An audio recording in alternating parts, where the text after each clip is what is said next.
va essayer de faire comme ça des analyses 57 ans après, donc la fête de l'organisation de l'unité africaine. Nous allons nous poser 3 questions majeures. A-t-on gagné? Le respect de la volonté de père de l'indépendance est pris en compte. Qu'est-ce qui reste encore à faire pour que l'Afrique puisse totalement gagner? Et pour ce faire, nous avons reçu pour vous, il est le président de la nouvelle vision panafricaine, en même temps aussi secrétaire général de l'Afrocentricité internationale, section de la RDC, professeur Norbert Yamba. Bonjour. Bonjour. Vous allez bien? Ça va. Je suis très heureux d'être invité, même si c'est le confinement, mais bon, lorsqu'il s'agit des intérêts de notre continent, de notre pays, nous ne pouvons que répondre volontiers à votre invitation. Monsieur Norbert Mbamba, c'est bien bon. Et il y a un téléspectateur qui m'a appelé pour nous demander, à chaque fois que nous présentons nos émissions, toujours en français, est-ce que nous considérons le reste de la population qui est analphabète et qui a aussi besoin de cette information? Ne pourriez-vous pas aussi, par moment, parler en lingala pour une bonne vulgarisation, pour une bonne sensibilisation? Et ça vous sera facile? Moi, je suis panafricaniste. Moi, je prône les langues nationales. Vous savez que nous avons été dominés simplement parce qu'on a adopté les langues étrangères. Et donc, moi, je suis prêt à parler les langues nationales. Bien au contraire, nous voulons que l'Afrique de demain soit une Afrique qui met en place une langue qui sera parlée partout et qui visiblement devra nous reconnecter avec nos ancêtres. Donc, je suis prêt. On peut bien parler en lingalan, quoi. Donc, voilà. Très bien, monsieur Norbert Mbayamba, 57 ans après. Toza wapi, touti wapi, tozo kende wapi. Biso africain. Tozali vraiment wapi. Bon, ndeko, merci mingi, ndenge obengi ngai awa. Nabanza, il faut to solo likambo wana, mais pona ni yango lelo tozo solo makambo ya Afrique. Tozo solo makambo ya Afrique lelo uti koloba. Tozo kanisa mukolo yo bakondo ba père de l'indépendance, ba papa na biso babuna poti Afrique comme moko basala qui pour la première fois organisation de l'unité africaine. C'était le 25 mai 1963. Ça fait 57 ans aujourd'hui. Et donc, lobby, de Tofetaki, 57 ans, il y a existence, il y a OIA. Et donc, ce qui vous a abomoui, ce qui vous a abomoto, Natang Bosali Mboula, Tokumitan Sambo. Il faut que nous ayons place ni Bouteli, place ni Bozo Kende. Est-ce que vous avez Kolonga? Est-ce que vous avez Kokoya? Ni na wetika lipoti makambo bino bobandaki elonga na yango. Yangwana ndekona ngai dudu na yebisa yonki makambo Italie Afrique. Lelo eza continent na biso. Nazobenga ngo continent na quand même na motema pasi. Parce que Afrique ezali moko. Ba pays né moderne nous toujours mon yango lelo et comme 54 pays ezala na ngote. Tozalaki na pays moko ou babenga elobi Égypte antique. Ou babenga ki pays des Kamites, pays des Noirs. Et donc biso basso tozalaki bipai na ba royaume, na ba empire, etc. Mais tozalaki qu'on fonctionnait dans le cadre de la confédération des royautés. Et tozalaki très puissant de Golanga Doudou. Première puissance militaire, première puissance économique, première puissance scientifique, première puissance politique. Et nous avons vécu 35 siècles avant que Tokoya. na Égypte pharaonique. Et alors, ni titi, bouzo, bah, y a agressé, tant qu'on a bisu tous en puissance, bah, on va venir le mindele, bah, venir le mokimobimba, bah, ça pas puissant, bah, ça qui, bah, peuple barbare, bah, ça y n'a pas case, bah, ça y n'a pas hut, ça y n'a le moteur, bah, pour pas jouer le logo, bah, ça y a même une science té. Bah, tout le monde va t'aller, bah, Grèce, bah, en Égypte, pour la koyeko là, bah, mathématiques. Après, Pythagore, on en est à classe, à Sali, 22 ans en Égypte, et pas prêtre, pas là qui ça y est. Donc, sans le blanc, l'Afrique pouvait se développer seule. Bien entendu. Et puis, littérature, même dans Mindele, on a commis Mindele parce que mais la situation, il y a changement climatique, la glaciation, parce que qu'on a Mali, les Arabes, et jouer sur la mélanine, les codernes. Et donc, c'est qui est très très puissant. Et nous existons dans Mokili, ça fait 100 000 ans. Ça fait 28 000 ans. Bango baye, batoko ba Hippocrate, médecin, médecine, père de la médecine, en Afrique, Hérodote, Aristote, Platon, ça dit 30 ans. Donc tout ça qui est très puissant. Mais malheureusement, tout ça qui est agressé dans les Syriens, les Babyloniens, tout coquin de l'Islam, mais bayaki na bilo comme sous le coup la religion, un système éducatif, na makambo itali organisation politique, na makambo ba média na bango pour l'acception ka bango 42, baza civilisation moko photo ça la yango etc. Tokoya ba comment lelo na ba école ésotérique zomo ba maçon, ba rosicrucien, ba maïcarien. Et ça ne développe pas l'Afrique européenne, ça biso nini penza. To comme aloko bana mikete hein. Tango go continua bloko na bango wana ba formation, bloko ba rose croix tout ça. En tant qu'Africain, est-ce que ils ont un avantage ni? Avantage des atouts. Biloko wana yango muté sala ki bango ba dominer biso. Parce qu'en fait étant aux ça la pacte de Konanga au côté trahirité. Mon côté o ya koza lelo na ba école wana o ya kolo ba kamunde na zolo bilango boy. Rien parce que kuna babi soko lobi tam susu o kufa mutuna sa zo banga. Et alors ba to ko prisonnier était et belé va continuer sur le quoi on a bango libanda etc. Ce qui au quotidien ma makambo wana au trahir bango te donc on peut si bango ma belé on peut si ba richesse la biso ba na ko exploiter etc. Et donc yo ce que le ngolo ba le contraire ailleurs mbamoko directement ba kangi toi ba bomio etc. ba chemutu ba lingi. Donc ndekonanga to zala qui vraiment moi malamu. Mais bateau on attend non seulement basali système d'esclavage et système d'esclavage il s'est mis dans deux parties arabe non occidentaux arabe depuis 7e siècle 1400 ans pour pas dominer Bissau ça fait 17 millions d'Africains parce qui Kendeki Iran Irak Arabie Saoudite Kuna Turquie etc. Les raisons auxquelles on va faire un noir, etc. Mimi ba noir baza le nom Moïse ba kende un esclavage na ba Amérique. Ba ça na ba plantation, ba mso ba ki ba domestique etc. Ba on est le tout comme bien ba faux descendant ba noir américain. Nda mso ba kende côté par exemple na Caraïbes, na ba Guadeloupe, na ba Guyane, et bien depuis baza na ba Haïti etc. Donc noir, on s'en a eu comme on la passe. Et pourtant, ils sont qui puissants. Il y a un moni, tango, tobandi ko bunda pour avoir indépendance, etc. Quand on a vu leader, on a vu Mikolo wana, ça a immense pour que l'Afrique soit comme il est le parce que divisé en haut, on a Berlin. Berlin, en 1885. On a gâteau.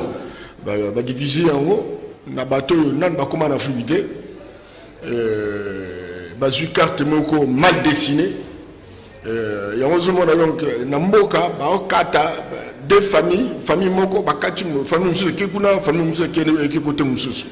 Et donc, Basaka Nabiso, Bazuba richesse Nabiso, Basaka Nabiso, moi, vous savez. Alors, Babunda, pour l'indépendance Nabiso, Basalimans, il faut que Tolu Kandini na aux Afrique na Bomoko.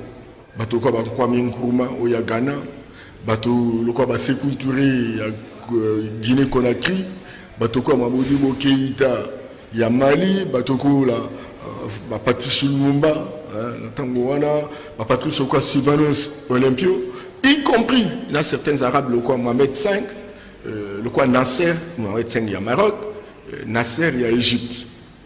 Tobundi, oui, que mon délai de a créé un autobengi, le quoi esclavage ici là qui, colonisation Koti, colonisation Sili, comme néocolonisation, guerre froide, diviser l'Africain, côté wana, communiste, progressiste, côté Mouchouchou, modéré, direction de l'Amérique, parce que tout ça, il y a une guerre froide de deux puissances.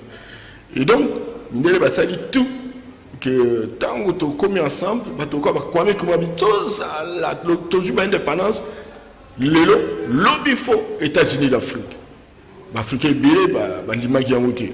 Tu as payé le Côte d'Ivoire, on fait Boigny, pays locaux là. Non, Afrique francophone, le poste Sédar Senghor, il y a un moment qui a une discussion, tout comme il y a un groupe de Casablanca, un groupe de Morovia. Morovia, ils ont qui sur l'égide occidentaux, l'Afrique est Momoko.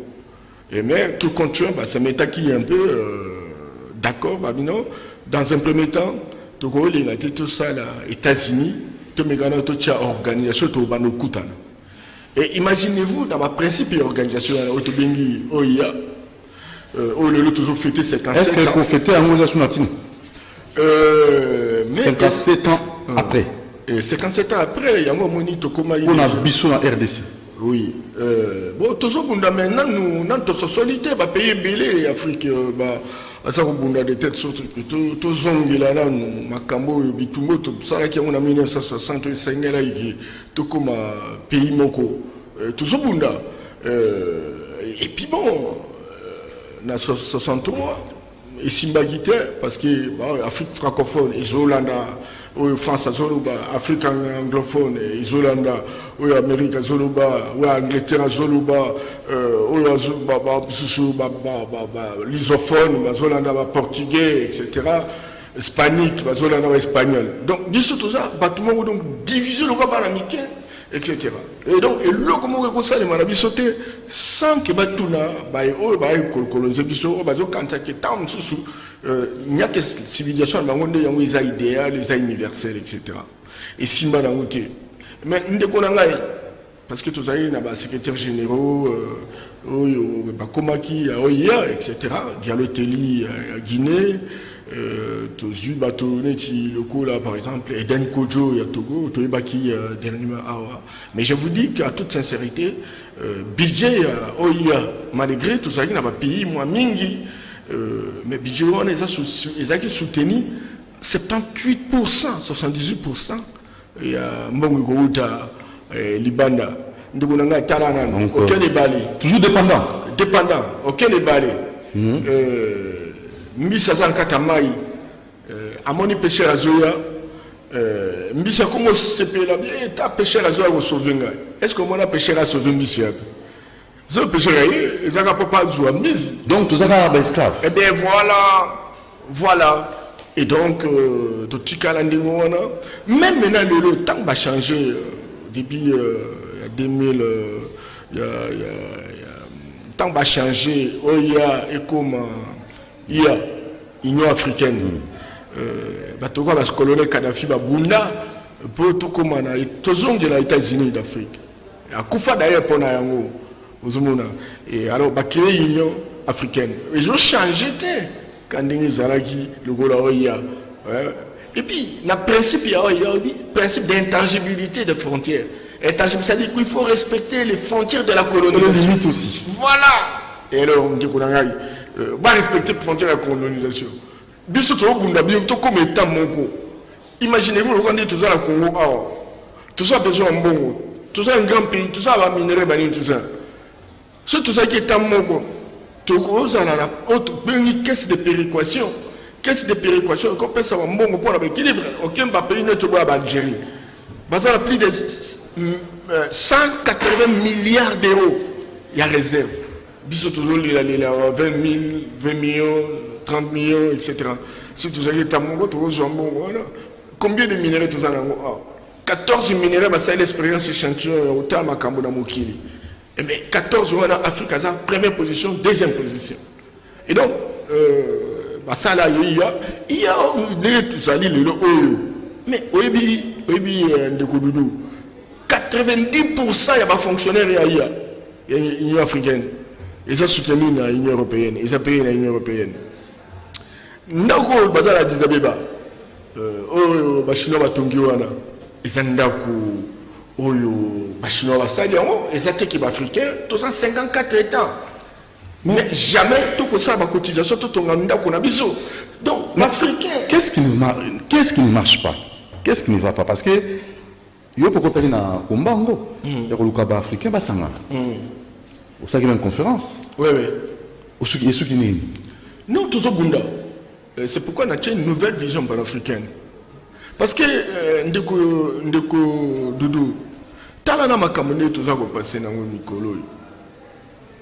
Depuis tout pendant la 1960, Mundela lobaki abino ngai nzamba pesa ngai makanisi pe makanisi wana to sala ngo mokili mobimba pe ko se développer.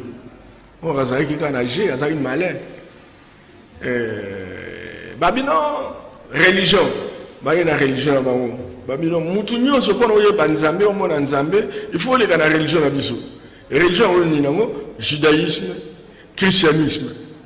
Alors, là, vous êtes contre le christianisme, apparemment. Non, on a une histoire. Makamoudé Salimaki. Barabe, Babino, ce sont les enfants d'Abraham. Ismaël et Isaac. Isaac abimisi judaïsme et christianisme. Ok. Ismaël abimisi islam. Babino, il n'y a pas le peuple élu. Il n'y a pas un peuple qui peut voir Dieu sans passer par eux.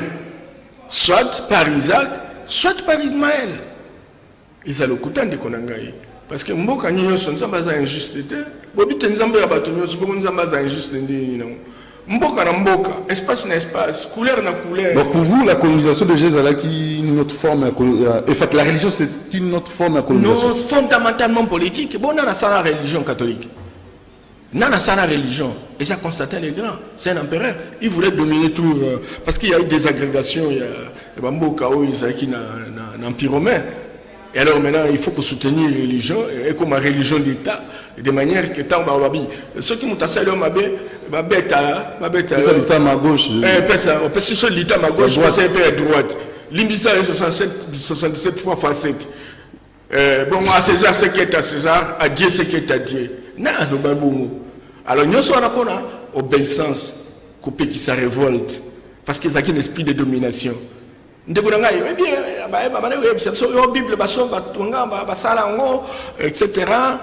Parce que non,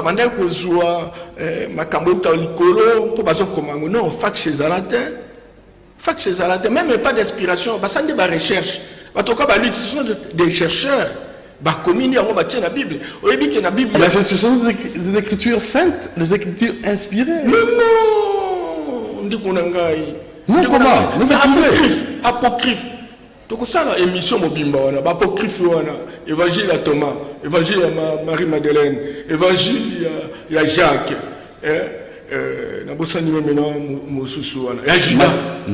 Ezali et quand on a la Bible ya terre. Mais makambo eze belé kuna, il faut botanga ngo. Surtout lingi vraiment libération en Afrique, il faut tout tanga ngo parce que tomi pesa na makambo wana mais jamais tout ça la développé. Celui de Marc a été rédigé autour de l'an 70. 40 ans après la mort de Jésus. Mais ce n'était pas le seul. En l'an 200 après Jésus-Christ, ces écritures ne se résumaient pas à 4 évangiles. Il pourrait y en avoir eu près de 50. Ils étaient intitulés l'Évangile de Philippe, l'Évangile des Hébreux ou encore l'Apocalypse de Pierre. Certains de ces écrits ont été mentionnés par des auteurs antiques, mais jusqu'à récemment, ils semblaient avoir tous disparu. Que leur est-il arrivé? Et pourquoi n'y a-t-il que 4 évangiles de nos jours? La réponse tient davantage de la politique que de la religion. La Bible n'est pas tombée du ciel. Elle a été élaborée par des penseurs chrétiens qui représentaient un point de vue bien spécifique. Ce qui est surprenant, c'est que la Bible chrétienne telle qu'on la connaît n'est vraiment née que 300 ans après la mort de Jésus. Et l'homme qui en a déterminé le contenu avait des intentions très concrètes, qui n'avaient que peu de rapport avec la religion.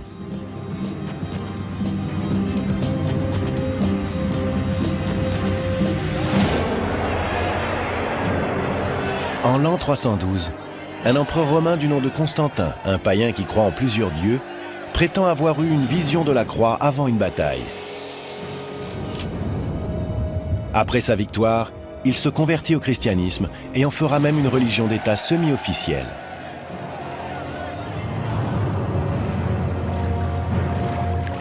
Constantin veut exploiter cette nouvelle religion afin d'unifier un empire romain qui se désagrège. À cette époque, le christianisme est une religion très peu organisée, composée de communautés aux croyances diverses et qui se base sur des textes différents. Une situation que l'empereur veut changer. Constantin a compris que les chrétiens manquaient sérieusement d'organisation. Et s'il y a bien une chose que les Romains savaient faire, c'est organiser les choses. En 325 après Jésus-Christ, l'empereur Constantin convoque le concile de Nicée pour définir les principes fondamentaux du christianisme. Il réunit les dignitaires chrétiens les plus influents pour discuter de la manière d'établir un dogme officiel. Il est intéressant de noter que ce que l'empereur cherche avant tout, c'est l'unité. Il veut que la religion chrétienne fournisse une base idéologique à l'Empire. Le but du concile convoqué par Constantin est d'uniformiser la foi dans une visée aussi bien religieuse que politique. Après des semaines de débats, les différents évêques et prêtres conviennent d'un ensemble de principes destinés à unifier les communautés chrétiennes et à placer fermement la religion sous le contrôle de l'empereur. Il a alors fait usage de son autorité et il a dit à tout le monde, « Voilà, nous y sommes ». Les choses changent radicalement sous Constantin. On assiste à une redéfinition complète de la notion de Dieu. À partir de ce moment-là, Dieu est le protecteur de l'État, et l'État va ensuite utiliser la religion à ses propres fins pour s'unifier, parce que sans unité, il est très difficile de gouverner. Constantin veut aussi faire de l'ordre dans les Écritures et ne conserver que celles qu'il considère comme adaptées à cette nouvelle religion d'État. Si le concile de Nicée ne décide pas officiellement du contenu de la Bible chrétienne, Constantin fait clairement comprendre quels évangiles il juge acceptables. Il ordonne la création de 50 exemplaires d'une Bible chrétienne, qui contient uniquement les évangiles de Matthieu, Marc, Luc et Jean. Que sont devenus les autres évangiles? En l'an 382, un autre concile de l'Église en interdit littéralement la lecture aux chrétiens. Sous le règne de l'empereur chrétien Théodose, tous les autres évangiles sont considérés comme hérétiques. Ils sont interdits ou enterrés, et leurs propriétaires sont arrêtés et parfois exécutés. Il existait de nombreux autres textes auxquels des chrétiens profondément croyants étaient très attachés. Pendant très longtemps, ces gens ont lu ces textes, jusqu'au jour où des évêques leur ont dit « Tu ne liras pas ceci, mais tu liras cela ». Que contenaient ces évangiles perdus? Pourquoi étaient-ils considérés comme dangereux au point de devoir être interdits ou détruits? Pendant près de 2000 ans, personne ne l'a su. Mais en 1886, l'évangile de Pierre surgit des sables du désert égyptien. D'autres découvertes stupéfiantes suivront au cours du XXe siècle. Les évangiles de Thomas, de Marie-Madeleine. Mundele aza capable à partir de la spiritualité là-bas, parce que chaque espace nzambe n'engazana à mon anakate, mais à se manifester à travers le bateau. Et tabati na bateau, mutura muntu, na quatre espace na yepo, asunga bango, après ça bango génie, aza esprit de créativité, bon c'est quoi bango. Alors, il faut l'Afrique, c'est quoi aussi nani? Alors, c'est quoi non, maintenant il y a un problème religieux, un problème encore à résoudre, problème à spiritualité, parce que y a un monde qui peut ça bateau génie. Beaucoup qu'on a besoin de bateau, qui n'a pas sangani pour là. Tant qu'on a mundela été, tu es bien bateau de les arrêter. Mais bateau, il y a un fleuve, bah que les âmes, bah que ils soient endettés. Nzete wana babi nzete wana ebonga soko bongisha ngo okoti ne bale donc nzete wana ego zinda te mais mayele wana utayi wapi tala na bamboka na biso okei otalimbila nana ngo ayebaki na kata limbila soki par exemple kati yango masanga mbila ezali eza découverte eza scientifique nana ngo ayebaki ba mbila wana oyo ba noix de palme epesa mafuta et puis mafuta wana okosala ngo kutu savon nana ngo pesa imayale ke même na kata limbila ya noix de palme wana na kati to moi bandikeza et puis yango wana pe okosala pe mafuta to yiba makambe belé mais mundele tango aye donc à neutraliser biso capacité à créativité zate capacité d'imagination zate.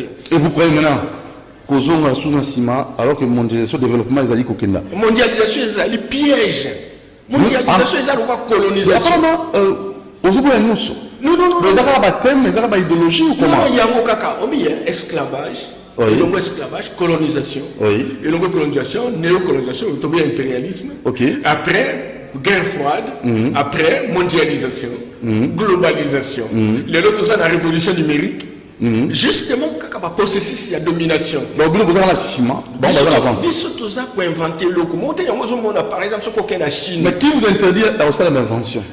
Biso d'Afrique en fait, les Africains de façon générale. Mais invention il y a moi la question mutuna kitoko. Invention ko uta ce qui vous génie na bino. Biso to négliger bakoko na biso.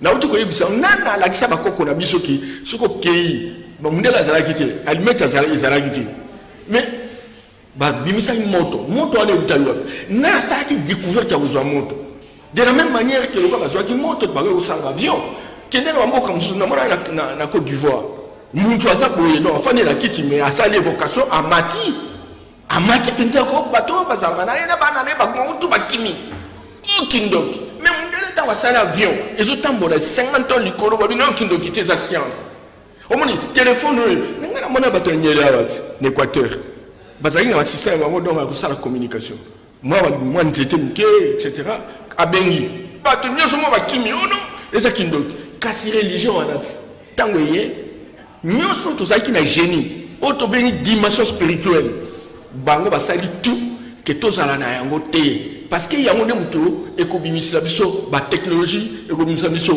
ba découverte autoko ko améliorer cobalt na biso toko transformer coltan na biso toko transformer cuivre na biso etc. Donc to comment il a niveau wana alors il n'y a pas que ça pour pas dominer biso libéra système éducatif mon système éducatif na biso yoke par exemple dans lobaka azaki na Équateur na ingende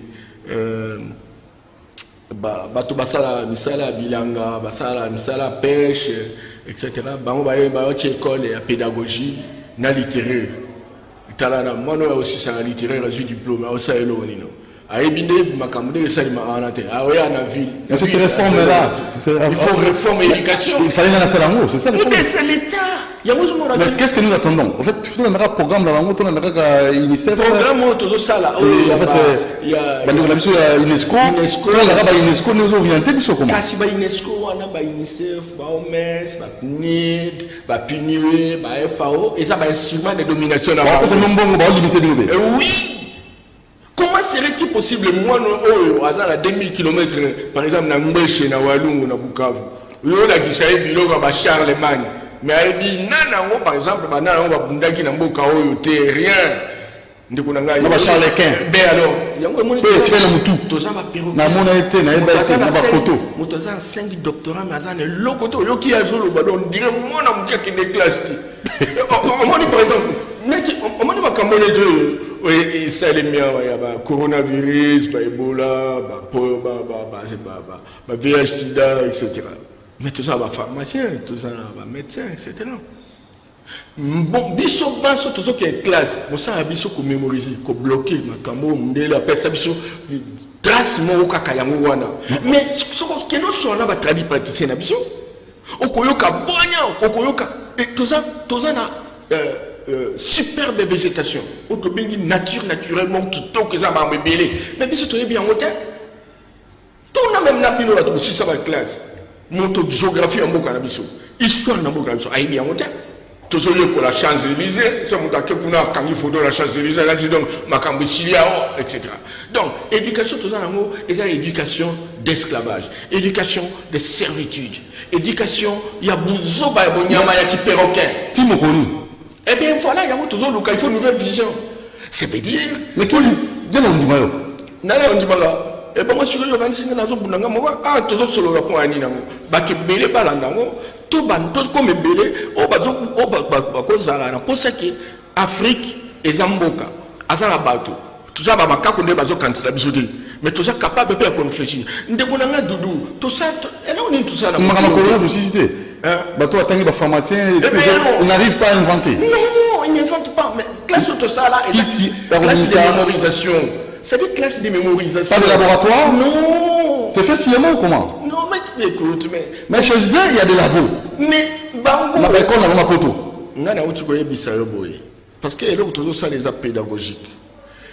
Religion, bah, il y a une religion là-bas, importée. Éducation, bah, il y a un modèle éducatif importé. Et modèle, on a, ils ont un piège, hein. Pour te tout tika la kaka, bah, esclave. Ni la ibsakio. Bah, il y a une organisation politique. Démocratie. Mais eux-mêmes ne sont pas démocrates. Non, bango baza un modèle la démocratie na bango ils se développer mais biso démocratie.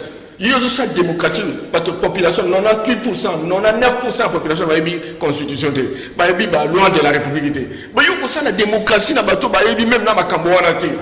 Okolonga ndeni nini ba politicien tango zo sala. Yemo bazo ba je suis nationaliste. Mais azo kene na mboka na azo ko ba bato wana ba Congo ba yaki na mboka na biso. Obe ba luba ba yaki na mboka biso. Allez, benga bango. Et meilleur budget nationaliste, c'est que le modèle occidental, ils ont un modèle où tu peux imiter. Tant que tu as un modèle de la démocratie, au moins la c'était etc. Et donc il faut deux ans là, qu'on a biso, Bazalaki na puissance, Bazalaki na modèle et organisation politique. Biso to yeka au parlement. Ils ont un bon modèle, la France, bazana, Sénat, na Assemblée nationale. Mais France, bazana, 3 000 milliards d'euros. Il y a pas d'intérêt. S'il te plaît, bazana, plus de 350 milliards d'euros. Il y a budget là-bas. Il y a un budget à 5 millions. Aujourd'hui, on a deux institutions. 608 députés. Pourquoi parce que ça les voter? Parce que ça les non, pour ça la loi, pour ça là, pour contrôler, mais contrôle jamais. Etc. Pour imiter, mais au lieu de modèle l'organisation à bisou. Mais faites une proposition concrète. Quel modèle vous pouvez appliquer? Mais il faut s'y courir. Continuer à bisou. Et ça a corroté sur toute l'Afrique, les 54 pays. Bazala, na. Et il y a qui va la constat. Que nous sommes tous allés là haut. Ils ont le gouvernement de l'Union nationale. Ils ont la démocratie. Ils ont l'idéologie, le socialisme, le libéralisme, etc. Ils ont le gouvernement des technocrates, le gouvernement des professeurs, le gouvernement, il y a des juristes, des économistes, etc. Et là, ils tombent à mon résaté. J'ai conscience maintenant.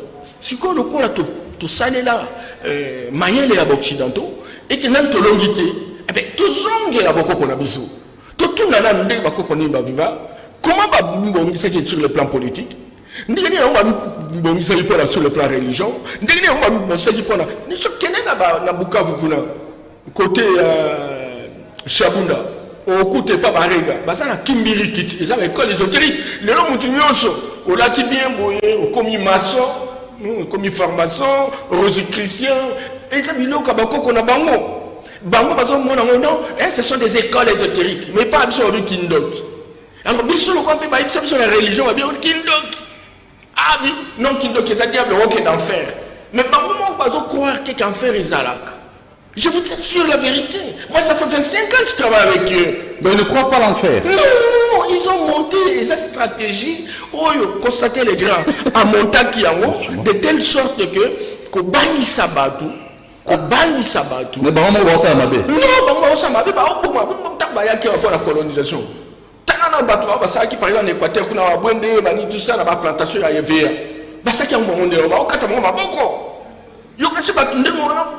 Écoutez, combien de bateaux Koufa? Et ils nous considèrent comme habité à Niama? Non, la conception, il y a la hiérarchisation au niveau. Mais tu as raciste. Tout ça raciste. Si tu as un lingake, tu peux là-bas, tu peux négocier là-bas. Moi, je ne peux pas négocier là-bas chinois. Mais il faut être fort pour négocier là-bas. Mais pour être fort, il faut y avoir place de Tokoya. Tokoya, la religion, on a combien? Plus de 750 000 associations religieuses dans le Burkina Faso. Et nous, ça donne quoi? Eh bien alors, nous sommes diffusés l'église, Babylone enseignement importé. Mais financement de où ça fait pas la banque? Et puis, c'est ça modèle d'assujettissement.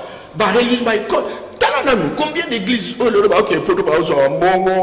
chaîne de télévision, Bango, na niveau, na ça qui est média, aux hommes à média, Kende na Bamboka Bango. Par exemple, au aéroport, aux Okendo, Okendo Fanda, Toza na Washington, au coup à RTC, mais biso, Kende na RFI, Panou Munene, France 24. Mais ce que par exemple en Mboka Netu, le cas Kenya, en place sur les anglophones, au coup à BBC, CNN. Donc en fait, ils nous ont limité. Mais maintenant, aucun financement pour le Mobani, il y a Malunga pour nos médias. On a limité les médias depuis. Pour passer là partout, base à la bicyclette, au bicyclette de Rokomate. Oui, tout juste. S'il y a des guerres, on a Mboka Boy, on va mais nous autres là, incapables, il y a ça là. Attends moi le déplacement bicyclette la guerre kasi yango on entend pour dominer biso batoko makaba nyama mais pourquoi biso mon mboka tous a conscience que ba médias ali tout ça ba moyen il faut vision de on a toujours pour la nouvelle vision panafricaine et ça kaka biso te ba ligue de lutte pour la parce qu'il y a aussi des guerres médiatiques bien entendu mais lui gars biso yo ko maté ko sabino nabi étude mo salemaki pour na makameta li ba média dirigeant politique, opérateur économique stratégique Nabiso. Pour ça la conférence de presse, à ça la déclaration à Mingi, médias occidentaux, au moins la CNN, BBC, France 24, etc. Pour la nuit, non, on va en audience. Tsoka lobby, monde de mon balanier, information comme partout. Mais biso tout ça la chaîne Nabiso net par exemple en Afrique, tout ça en Voice Africa, tout ça en Afrique Média, tout ça en France 24, non, Africa 24. Donc, tout ça en chaîne Yoana. Mais pas dans les gars, oh, bah, ça l'audience, mais pas que ça l'audience, sommes-nous aliénés? Et puis, bah, chaîne, oui, mais nous sommes incarcérés. Aliénation, c'est encore petit. Incarcérés? Incarcérés, nous sommes des prisonniers. Des prisonniers des Blancs? Des Blancs! Bon, il faut une autre. Il faut une nouvelle vision. Il faut une nouvelle vision de libération. Une autre libération. Et cette libération doit être spirituelle, politique, culturelle. Voilà, je vois que. Scientifique. Tout ça va scientifique. Tout ça va scientifique. Tout ça va comme en tout cas, quelqu'un université a du livre, Amélie, donc, et l'autre côté. Nous avons inventé. Même maintenant, il croit pas pour inventer les actes. Ça m'a fait trop mal, un enfant, à retour un moment imperméable. Comment est-ce que je peux aussi un jour que ça soit imperméable? Moi, on a tout un moment, moi, on a mon quai à maternelle. Est-ce que je peux inventer ça? Moi, on a tout un moment. Donc, ça a ta biquité, à ta stylo, tout ça. Et l'autre côté, au conseil, il y a sa mémorisation. Histoire, Charlemagne, la Révolution française, au lobby, Sili. Au milieu, même dans Ebola, est-ce qu'on dit qu'Ebola, Ebola, vacciné, salé, on des bases traités partout. Oui. Et ça, au bel Ebola, on attend vaccin et renforcer le système immunitaire. Oui. Mais et ça, l'incubateur. C'est-à-dire que le malade est aussi la tête. Au confond à 15 ans. Mais au commis immunisé. Alors 15 ans, 20 ans, tant que Souba, au largué virus Ebola. Et pandémie est comme maison du sous. Quand on m'a dit, poliomyélite, nous devons venir vacciner les gens. Ah, poliomyélite, à quel pourcentage? Ce n'est même pas 1%. Ils ont business, il y a 400 milliards de dollars en circulation. Pour le problème métallique, il y a réseau pharmaceutique, multinational, milliardaires occidentaux, et puis un projet sur quoi éliminer biso. Au début que le monde il y a 7 milliards, 500 millions, à 8 milliards de personnes, et donc le monde est surchargé. En tout cas, pour le monde des Alamalam, il faut au moins 500 millions de personnes. Et les restes africains, ce sont des bouches inutiles, il faut qu'on élimine.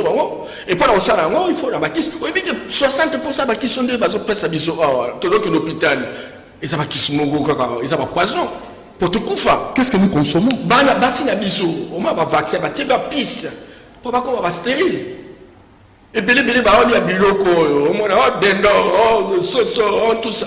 Mais ça na bajou mususu bana ko mela ba colorant na ko pas mon choix ba fait na bango ya kala na tozo zura ba kilote ba chemise etc. ba pomper ba biloko ba moustiquaire o tozo salela na ba pesa biso qui sur l'hôpital te mais ba zo pesa biso ba moustiquaire à plus de 100 millions de dollars ndeko nanga oui bike ba sali le ba système ba chemitraille ba OK de ti likolo côté atmosphère et ba bino tozo lutter contre changement climatique ba zo sopa biloko ko ba chemitraille. C'est pour ça. Et ça produit moko basali justement pourtant tous pema tom la muke ba malukufa. Na bien est-ce qu'on commis tout dans la carte de ça t'as la ligne à partir de Kinshasa ti kota kinkole maluku. Ba cimetière nyo sur ça étude mo basali et ça 273 personnes bazo kufa chaque jour moyenne par jour. Ce qu'on t'a dit par exemple aux Mokali, aux kinde cimetière à Motokoti d'avait. C'est métier moins fréquenté. 73 personnes. Bah, toi, koufa, coronavirus. Parce que, bah, on va une guerre bactériologique. Si, comment, à niveau, mon robin, la troisième guerre mondiale, la guerre bactériologique. Oui, bactériologique. Il y a ça, si vous êtes. Non. Il y a un peu de chinois, etc. Parce que, bah, on a réunion. Surtout, ça, les guerres, bombes nucléaires. Le Rwanda, les Agis, Hiroshima, Nagasaki. Donc, bango de bazaki na arme nucléaire mais les ba chinois bazango ba russe bazango ba nord-coréen bazango ba France ba pays belé y compris ba Pakistan alors ba Inde alors sikodo bombe wana sokiye ba kufa kaka qu'est-ce qu'il faut tout ça na ba mécanisme tokoko tinda par exemple na Congo qui sécheresse et quota oyebi ke mbula ndenge zalana na nuage et comme ça, ce qui est bêti, sans interruption, et comme ça 3 jours. Moule les 3 jours. Si vous voulez les 3 jours, il faut vous poser la question. Mais on va salir produit, on va mettre blumeur. Pardon? Blumeur. Il y a donc écueil. Et bêti si moule la beauté, maille, et l'on voit les balles au fleuve boui. Et matiti, à 20 mètres de hauteur. Et ça, la vitesse à TGV. Net de l'auto que ça, en Indonésie. Ville Mobiba, terminé. Inondé et terminé, c'est fini la vie. C'est ça. Et donc, tout ça la recherche était, tout le monde a moqué quand on a une vision. Nous devons être à mesure. Il y a mais comment les contrer? C'est ça le problème. Non, mais le contraire, c'est faire en sorte que, pour aller dans le salon, et c'est qui n'a pas mot. Kindo qui est la science. Oui, bien, par exemple, sur des voitures. Voiture à se déplacer, quoi bien, mais voiture un peu comme Moutou. Kindo qui est la sorcellerie, c'est la science. Donc là, on a besoin en Afrique. Bisso sikoyo, tobimisa, ba sorcier la bisso batika koka susoni parce que religion ba otanga yé, ba to la bisso ba ki makasi, ba gagner zingankovu, ba lié ba bino, oh besoin d'avoir un diable bon qui est en enfer. Alors moi ya usal sur autrement ils attendent bien na bien c'est qui on a vu ba nauta qui sangane kuna ba ya tina kisasa. Mais ba waza yite, ba ça ba binga wa ndeni non. Kena la mboka wa belo. Vous tolérez c'est la voyage dans les États Combo. Obi vous tolérez mon c'est la voyage dans les États Combo. Alors il y a un loko wana ne mutu ba sala ba réfléchir comment mutu quel type d'énergie il utilise dans les États Combo pas sauter. Pourquoi on ne peut pas prendre cette énergie, transformer Yango, pour moderniser Yango, tout ça l'avion, où les gens permettre de marcher comme des États Combo. C'est très important de vous en fait, dans ce qui dans le sens. Oui, et je termine. Mais là, une personne pareille, il faut le délivrer pour qu'on lève à démon à sorcellerie. Non, mais ça, c'est des amusements. Ça, c'est de la distraction. Démons, sorcellerie, démons, diables, etc. Diable, histoire et diable. Nous avons fait 100 000 ans. Tant que nous avons fait 100 000 ans,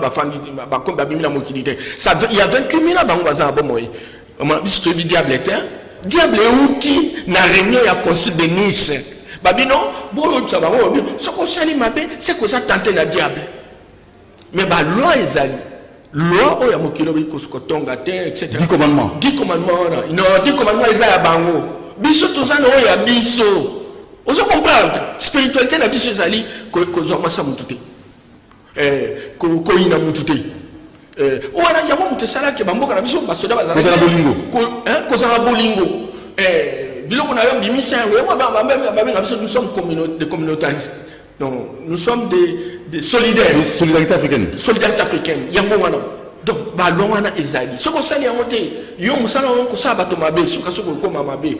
Na kokoko na msuzande ngwana. Oyo kusa malamu yolanda ye. Oyo kusa mabe kolanda ye.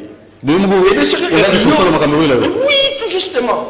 Alors, tant qu'on a, batnoki na biso. Mais la mouille peut m'appelle 10 commandements. Comment constater, que c'est la beauté, que vous avez le coutaté, ça fait 10 commandements, non, on va bien monter. Et non, les gens m'ont dit, kasi moki les gens m'ont comme takela route. Après, c'est mais je ne crois pas qu'ils sont embêtés, papa, dans la Bible. Non, mais ça. Vous croyez à la Bible? Ça aussi, une question.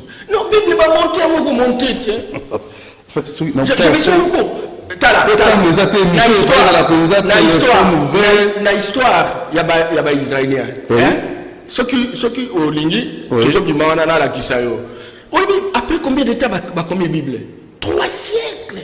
Na 4e siècle de va comme Bible. Vous comprenez? Et va combien on est ni non? Bazikuna, batiki ba ikiti mususu. Pour nani? On a des histoires ya bana Israël. Et ça document ça corrélater l'histoire na Israël. Biso peut tous capable de corrélater l'histoire na biso. Basiatique, basiatique, net ba chinois. Moussa ba ngoni non. Baza corrélater l'histoire na bango à partir à Confucius. Ou bien boka na mboka eza o nzamba apesa bango don. Je me suis beaucoup batobelé ba au monde na eza antiques ba prévoir on a kata Bible ba bino boto ba comment na suka mikolo ba antiques ba obima. Basali yango bakomi papa eba déjà babiloko basali makambe bele ça.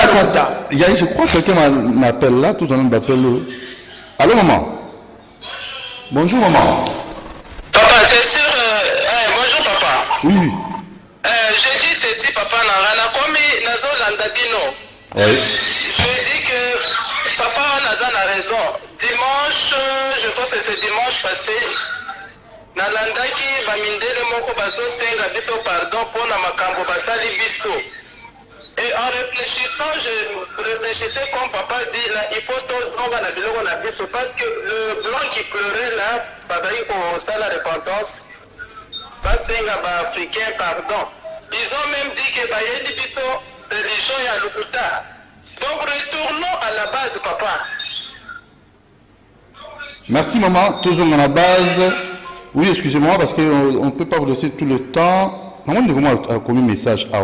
Monsieur Okito, Nabi Okito, vous pouvez me appeler parce que tout ce qui est une approche haineuse de l'émancipation de l'Afrique. Ton invité ne sait pas que la Rose Croix est née en Égypte.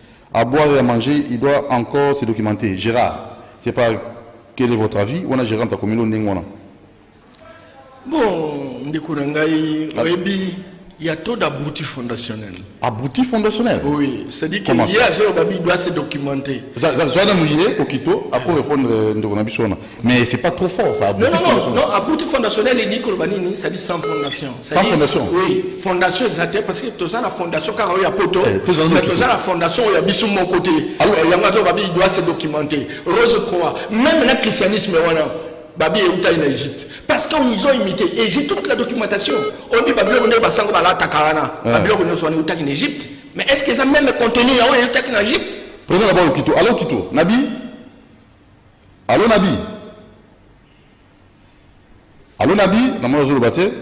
Au Quito là, vous êtes en direct. Oh là. Il tenait à ce que à participer à une émission. Nabi qui est au Quito. Réponds à la question. Non, mais je voudrais simplement dire que Naokito qui est exact question de documentation. Gérard. Ouais, Gérard. Bon, on a dit qu'il y a trop de jeunes gens congolais, etc. La facilité à l'Ougandais à revivre, basé au Kansa, qui a commis une formation, mon réseau chrétien, etc. A commis danser, à Zuma veste, il y a 3 pièces, etc. Mais il y a aucun mot de ça, bon, ça m'a beaucoup. Tout ça, le Vandé, niveau ça c'est trop fort. Non, je te dis la vérité. Donc les gens acceptent n'importe quoi. Comment? Ils acceptent l'inacceptable qu'après on suivi. Mais quelle est la université Kinshasa? Oui, mais PD est un mouvement et outil et pas mondélé pour diminuer le nombre et abattre. Alors, Mathieu Européen, la séquence spirituelle. Pour ne pas diminuer le nombre de battus, parce que 500 millions de personnes sont en Mokili.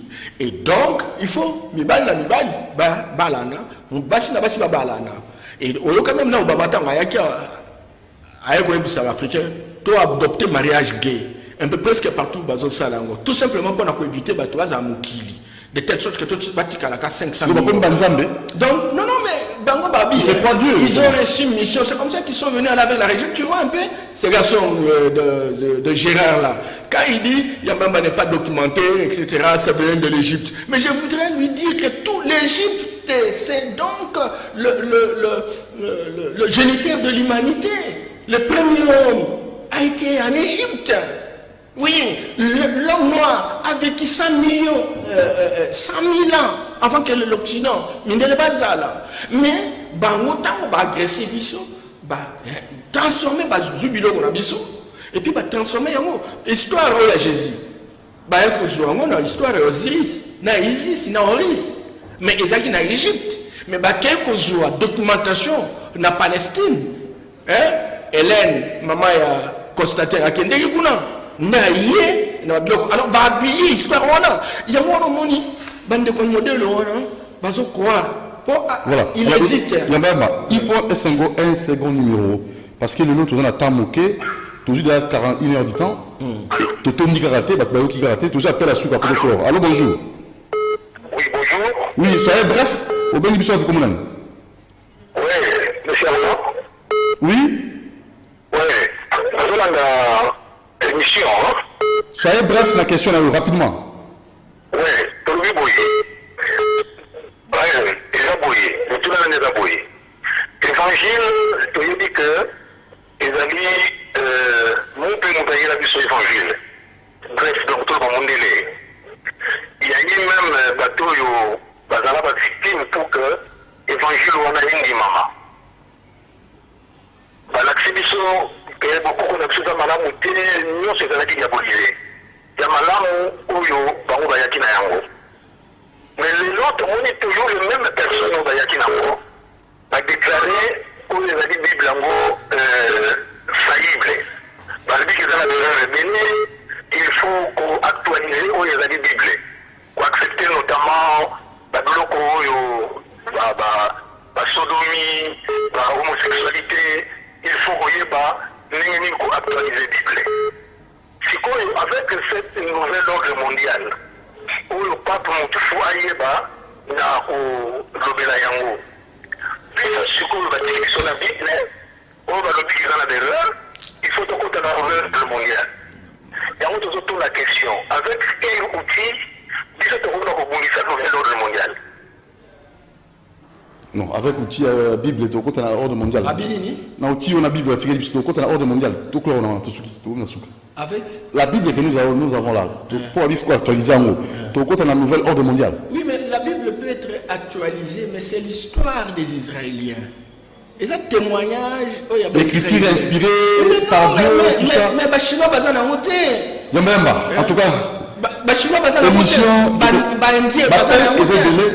Soyez un peu bref, mais nous allons vous recevoir au cours de cette semaine, si pas le vendredi pour clôturer la semaine. Tout à fait. Si vous serez disponible, c'est très capital. Batoumi, on a un message de Béni Tangaté. 1 heure de temps, c'est déjà beaucoup dans la télévision. Alors, rendez-vous peut-être le vendredi à 10h si vous serez disponible. Ok, mais Nanga Kana et Bissaki, Bandegunanga. Omoni makamone tozo salela ngona mamboka na biso ata bato mayele bazali ata bato nyusu basali to ba 20 doctorats bazali bazo sa misala mais misala ngomona na ate c'est quelque part tout se tromper d'adresse et donc si ko tozala na courage to réfléchir pinza solo côté to mona qu'est-ce qui nous a manqué, qu'est-ce qui a fait de nous ce que nous sommes aujourd'hui, etc. Et toute preuve à l'appui et la qui que ba religion ba religion importée ba religion révélée religion exclusiviste et induire biso en erreur et bomi créativité na biso et bomi pensée autonome na biso et bomi spiritualité na biso au point où nous sommes incapables d'inventer. Or mo qui les a vivre na invention. Première chose, deuxième chose, ba mettre biso système d'éducation OK biso to comme dans so ba perroquet, ba récitateur, ba répétiteur, autobéni donc ba bourdi fondationnel. Tout ça en fondation, tout ça en racine, tout ça le baka makamba ba tout mususu. Troisième chose, modèle et organisation politique. Tout ça, quand la démocratie, bah, institution de bazanango. Mais biso na bango, tout ça, des moti. Culture na bango, na wa biso, et ça, des moti. Ah, tout ça, depuis 60 ans d'indépendance, c'est le monde toujours à côté. Tchétché, ici, c'est le monde, médias, chaînes de télévision, radio, journaux, etc. Non, bangonde baza la civilisation universelle, bangonde baza la idéal civilisationnel. Si tant que zona na bango, comme les a inadapté, entre ta bango baza ba média la bango. Nyoso RFI a Koloba, nyoso France 24 a Koloba, nyoso CNN, BBC a Koloba. Biso tout le monde en vérité. Oya biso attaché ce qui vient lobby ah, tout le monde en tina mongo. Monsieur Mundela lobby. Mundela so lobby, biso to landi. Yango zo mona donc biso toujours quand ça Mundele kaka. Yango moni ndako so keza problème wana Mundele. Merci beaucoup. Et ça école ésotérique. Et place au Gérard Alobaye Nanga. Que ce soit ma formation, que ce soit ma Rosie Christian, que ce soit ma Maï Carrière, ma Lions Club, ma Biloko Wana Nyos, et ça Bokoko ya Mondele. Et Mondele, ça qu'on recruté, bateau, Bakosai la Moussala. Et puis, quand on a recruté, Bino Bostik à la fidèle. Mboka na biso ba richesse na biso ko za kana maboka bango yango bo dirigeant nyonso ba oluka ka ba ye pana ye yakota makambo wana to za pe susu na ba institution internationale to bingi ba banque mondiale ba fonds monétaire international ba banque régionale ba fonds européen de développement OMS ba système des Nations Unies ba PNUD ba FAO ezapo na bolingo te bandeko ezapo batika biso ka koluka kolela baye nous aidons les pauvres. Or ce sont des pauvres appauvris. Donc nous avons intérêt de créer les États-Unis d'Afrique et nous saluons naturellement les pères de l'indépendance mais tout évolue tout ça Union africaine, les autres toujours dépendent à 90% de Mikili. Donc, na Mindele et Zamala Mouté, et tout créer les États-Unis d'Afrique. Où on a tout définir religion Nabiso, tout définir modèle politique Nabiso, tout définir modèle éducation Nabiso, tout définir tout tchaba média Nabiso en valeur, et puis tout créer même ma confrérie Nabiso. On est tous à ma formation, ma Rosie Christian, etc. Na Bamboka Nabiso, ma confrérie, ma école wana ezali, tout mettre en valeur, il y a tous à la génie, tout inventer, tous en science, tous en technologie, tout transformer biloko dans la perception et il y a de toka liboso. Vendredi 10h30. Merci Gina Ramazani, bon anniversaire. C'est signé nos confrères. Il y a aussi Karine Bébé qui vous salue et qui vous souhaite bon anniversaire, Kissia Banjolo et tous les autres. Jean-Baptiste Manobe, vendredi prochain. En tout cas, Bolandi Boyoki, Botin dans SMS, dans le numéro affiché, vendredi à Rosala, à Poto, clôturé, sujet au Neto. Ciao, tout le monde, je vous aime beaucoup.